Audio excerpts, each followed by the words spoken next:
Hello and welcome to Inside Music, episode number 204. As always, I'm your host, James Shotwell, and it's great to be with you again. My guest this week is my pal Cody from the band Moon Fever, whose recent single, Casanova, is available now everywhere. I had to have Moon Fever on the show because if you've been paying attention, over the last several weeks, we've been featuring the latest and greatest American rock bands to be emerging onto the scene. We believe that it's hugely important to support the next generation of talent, and it's impossible to do that without talking about Moon Fever. Today's conversation with Cody covers the band's latest efforts, the effect of coronavirus, what he thinks of the George Floyd protests, and a whole lot more. It's a really great conversation. I think you're going to love it. But before we get there, we need to cover a few quick things. This episode of Inside Music, like every episode of the show, is brought to you by Holics, the music industry's leading promotional distribution platform. Now, what that means is that Holics works with record labels, publicists, and independent artists from all over the world to share new and unreleased music without fear of piracy. To learn more, visit holics.com today. That's HAULIX.com today. I also want to ask that you check us out on YouTube. Our channel is called Music Biz, and it's filled with great content. But for right now, all I need you to do is to follow Moon Fever on Spotify, sit back, relax, and enjoy the latest episode of Inside Music.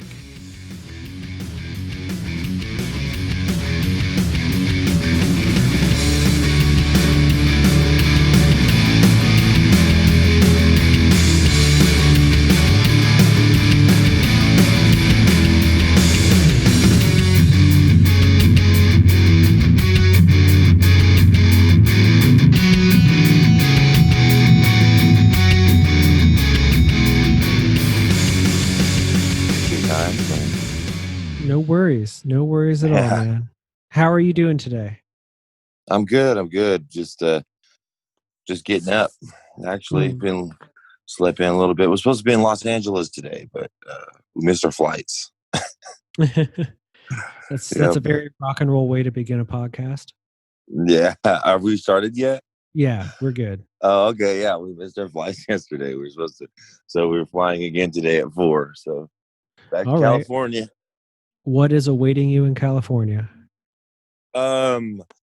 Moving to Texas. So we're stationed in LA. That's where we started the band in Hollywood. But I'm originally from Texas, and because of the whole quarantine and the whole shutdown, I went back to Texas because I knew it'd be one of the first places that we're going to be like, screw this, like we're going to go back to normal. So I came back out here, and then everybody in the band started seeing me at a bar like a month ago. You know, I was going to restaurants and bars like months ago, and we booked shows. There's shows already happening again. Concerts are already back open. So they were like, well, why are we going to live in LA? We can't even leave our house, past 4 o'clock. And so we just got a 6-month lease on a house here, and we're going to write a record and play some shows until we can actually live a normal life again in Los Angeles. I think that's a good plan, man. I saw this weekend some friends in Florida that were like packing up their van to go play a gig, and I was like, "What is happening? This is strange." Yeah, yeah. Same here. That's why I was like, "No way! I'm jealous. I have to do this too." I'm going to Texas.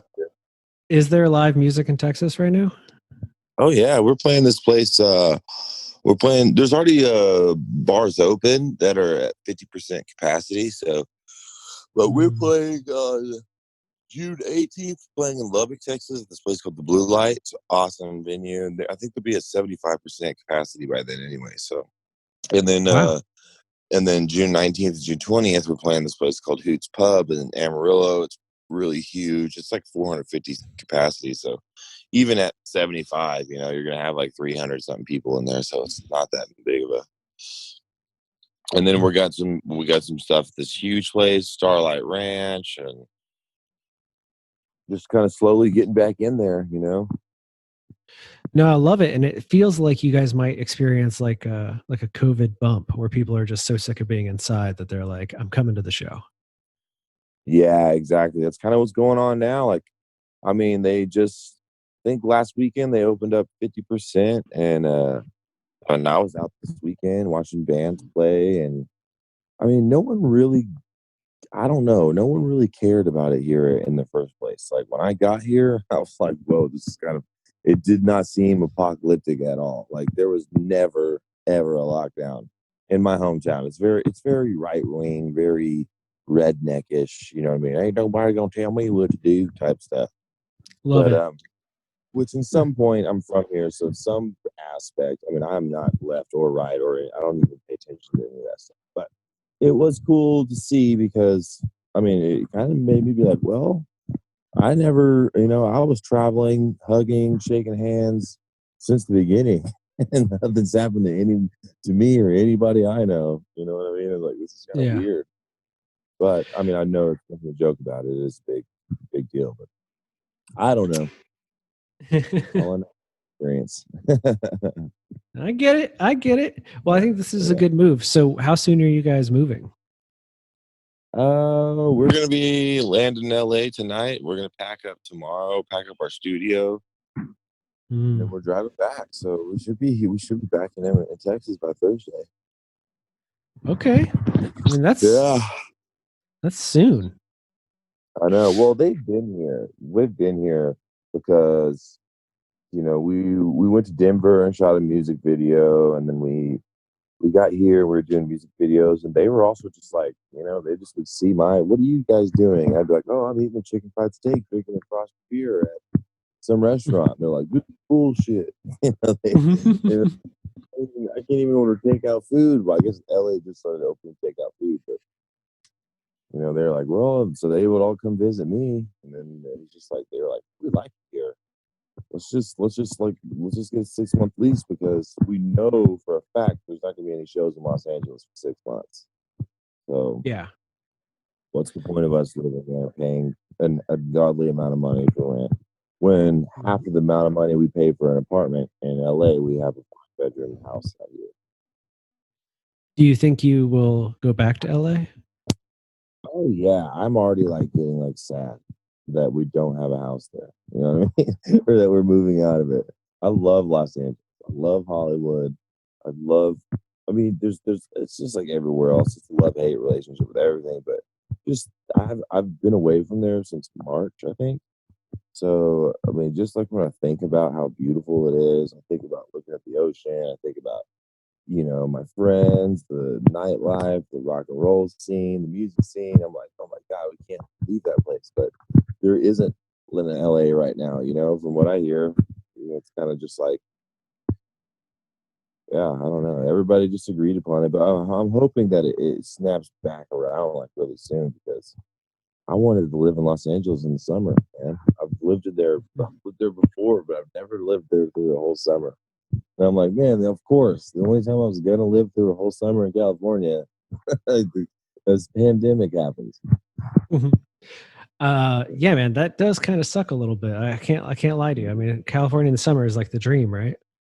Yeah, and that's what everybody says. Is like, you have to live here a full year. You have to live here for the summer, like, and then you'll get LA. You get your stripes.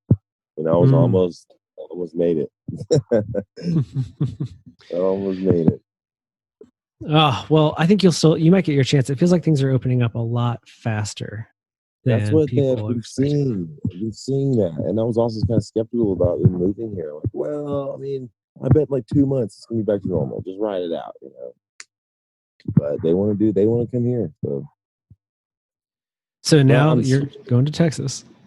yeah, we're going to Texas, and which is gonna be fine. I mean, we're all together in a house, and we can work on the next album, and we can play some shows, and actually like do things, instead of.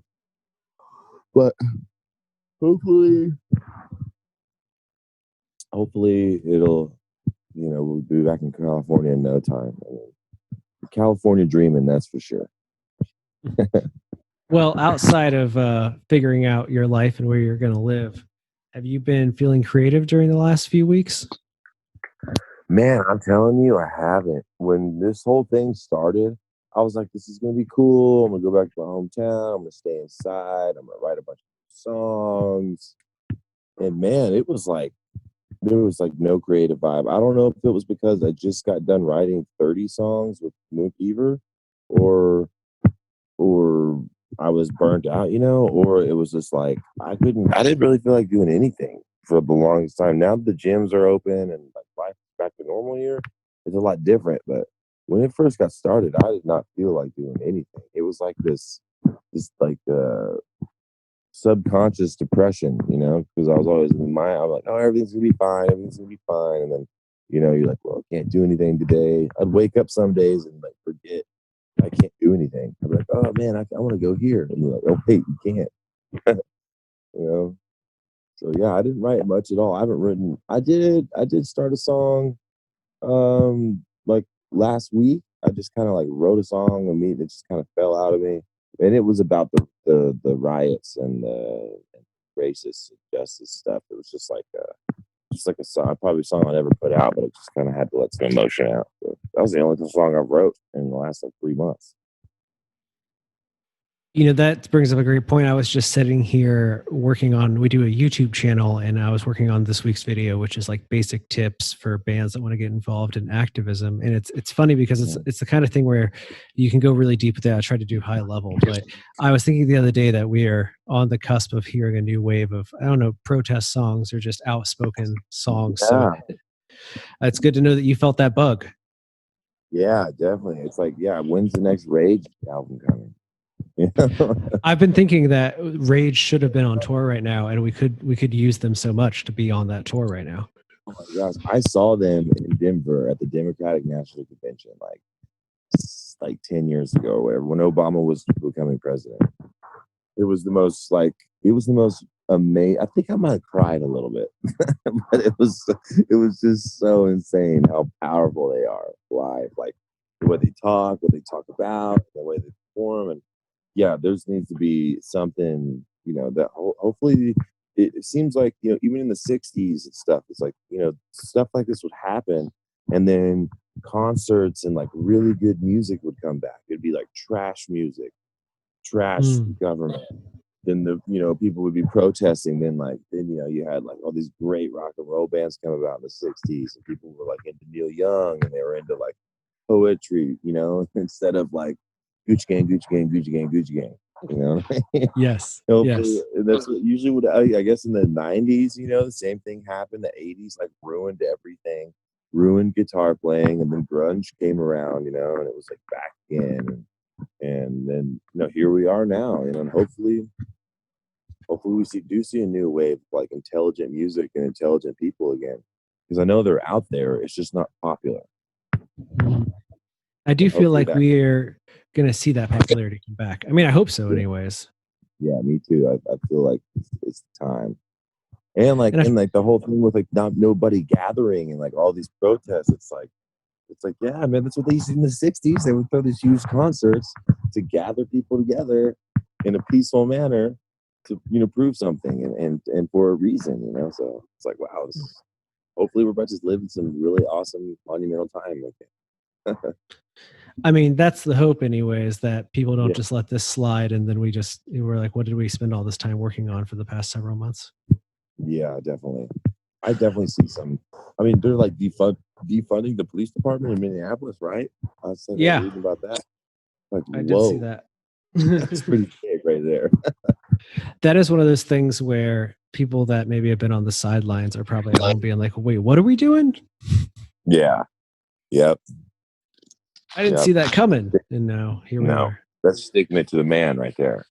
Hugely. It is something where like my parents texted me last night when that news broke and were like, what does this mean?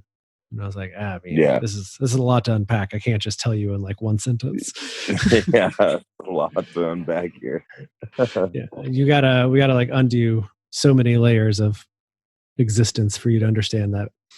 Yeah. Well, where do you think it's all headed, man? I know maybe you're probably not the best guy to answer that question, but where do you think we're headed as a whole? You think there's like some big change on the horizon? Are we learning a lesson? Man, I don't know. I would say yes. I want to say yes, but you got to remember, I'm deeply rooted right now into the Bible Belt redneck land. So like, I mean, I posted this picture on Facebook, okay, and it's like a picture of Donald Trump. It's a cartoon, and he's kneeling on the Statue of Liberty, like doing the George Floyd thing on the Statue of Liberty. And I swear, my Facebook is just like, I mean, before I got on the phone with you, I was just like, oh my God, what's wrong with these people? Like, I didn't know how many people, they're like, you're an idiot, this is blah, blah, blah. So part of me is like, yes, with this huge change. And the other part of me is like, man, like, what the country's going to split in half. It's going to be like, you know what I mean? These people, some people are very, I'm not saying people who are into Trump are ignorant. I don't want to like point fingers or anybody, but there's a lot of ignorance going on out there. But I think everything always turns out for good, for sure. I mean, it always has, from what I can tell. You know, bad things happen, but things turn out for good. So I think we're coming around to a good time. A good time to be in America, you know? I mean, I happen to agree with you. I think that it's a little crazy, and we are learning a lot about each other. Whether or not that's always a good thing, we're learning it. We're going through it the hard way. And I think it'll be interesting to see what comes next from it. I don't know where we're headed either, but I do feel like we've hit that point of like it's unstoppable that something is going to happen. Yeah, definitely. So, I mean, the police brutality crap is just. I mean, that's the thing, though. They just shown themselves even more. Like the more that we do that, the protests happen and stuff. Like the more it's just like, wow, this definitely needs to happen. Like even in Texas, in Austin, like they were shooting people with these bullets, like innocent people. It's just like, yeah, nobody's falling for that anymore. No, we're all learning too much, and a lot of it I think has to do with social media, because all of a sudden, like you're seeing it all the time, and it's like, all right, we have to do something because And I speak to a lot of people in music for the last week where they were like, I don't want to talk about music, or I don't want to promote music. Like, what am I like? It's not. Everyone is at the point where we're like, we have to do something before we can kind of start about doing this. Behavior. Yeah, we can't like distract from this message. Yeah, that's exactly like I wrote that song. And it was like, oh, that's such a great song. You should share it. I'm like, it's not the time for me to like, look what I can do. It's not the time. Look what I done. Look at this little thing I made. You know, it's not the time for that. You know, I'm contributing too. Yeah, exactly. This is me. Look at me. I shared a Facebook post. I'm contributing. Yeah, we had a PR panel planned for last week, and like the morning of all of the panelists emailed me, and they're like, I don't know if today's the day to talk about music PR. And I was like, it's not. It is definitely not the day to talk about people are just going to scroll through, you know, they're just like, okay, you know what everybody gets on social media for right now. Then again, sometimes it is great to be scrolling through when I'm doing my mindless robot thing where I sit on my phone for an hour, but it is great to scroll through and see something other than violence. And well, that's the thing. It's kind of, the violence thing is kind of laid off. Like I've noticed it. I saw in Austin over 15,000 people. It looked insane. Had gathered in Austin for the protest. It was completely peaceful. And so I think they're trying to defund the Austin Police Department because they went way overboard, man. I feel like Austin is a city that can do that. Like that's a city where people are open to the idea, where they're just like, oh yeah, we can figure out a new way. Yeah, exactly. The fact that Austin didn't do it first is almost amazing. That's just the kind of city that it is. They didn't do it first is because it's in Texas, and the police are freak. You know what I mean? Like they were just like going to. It looked like they were fighting a war. You know what I mean? That's what the thing it was. It's like I posted this thing the day. It made me think. I was like, I'm glad the music I grew up listening to warned me for the times like these, like Rage Against the Machine songs. You know, they're all the great music in the time they talk about this, and it's true. Like it was like we were having I mean, it was just like the stuff you saw at Berkeley in the '60s. You know, they were shooting the college kids, like having a war on their own people. It was like, all right, wake up. These people are not on your side. They are definitely not on your side, you know. But now you see cops kneeling and the Army or National Guard taking off their helmets and like not going forth. But there are also still those people who just get off on it, who just love being a corrupt police officer, and those are the ones who, I guess that's why we're all doing what we're doing, is to take them down. Exactly. And I mean, good old boys are going to be good old boys till their dying day, unfortunately. Mm-hmm. Yeah. Well, let me ask you this, man, bringing it all the way back around to where we got started. What does the immediate future hold for Moon Fever, because you guys are going to Texas. You're going to be able to play music again. You have this head start on everybody else because, I've been thinking a lot about live entertainment, whether it be music or comedy. There's going to be this weird period where people can come back to it, but everyone's so rusty that it might take a minute to get like back into the groove of it again. I mean, I know a lot of bands that haven't even practiced in 3 months because they all live somewhere else. Yep. So what is on the immediate horizon for Moon Fever? Like, what are your top 3 priorities for like moving forward over the summer?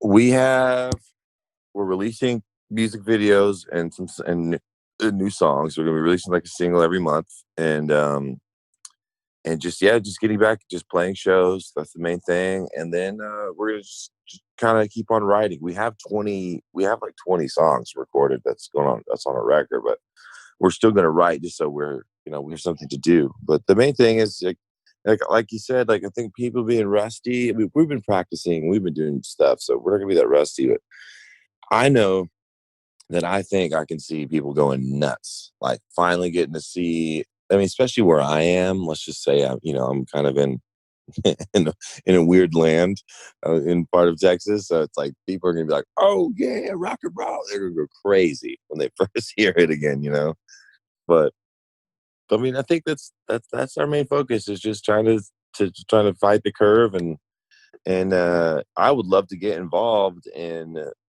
anything we can do. Like, I want to do shows that we can fund, things, spend the money on some of the things that are going on today. That's what I would like to do, because if I can't contribute, I'm not very smart, I can't write that much stuff out. There's not much I can really do besides go and protest. But if there's anything I can do with the thing I do for a profession, that's what I would love to do. I would love to be able to play some things that gets people together, just support the whole cause going on against police brutality and everything else. Well, I love to hear it, man. And I'm thankful that we were able to finally have this conversation. I've been looking forward to it. I do want to point out to people that, your lyric video for Casanova is out there in the world. I dig it a lot. I think other people will dig it a lot as well. Right now is a good time to have conversations about things that are not just rock and roll, but I do want to give a shout out to the single because it's great. I feel like right now people just need good new music. I worry a lot. I worry a lot about how hard it is to promote your music right now, but I also think that there's a benefit to it in that when things start opening up, you guys are able to get in there right away. Whereas these, big artists that have these giant productions, they have to go back to rehearsals, and there's like a 6-month runway for them to get back on the road. And you guys are like, we can play tomorrow. Yeah, exactly. We can get out there. You have a good head start before the big dogs get back into the game to really make a move and make an impact. So best of luck to you. Enjoy Texas. Thank you. And have a safe flight today. Don't miss it. Thank you very much. All right, talk soon. All right, bye.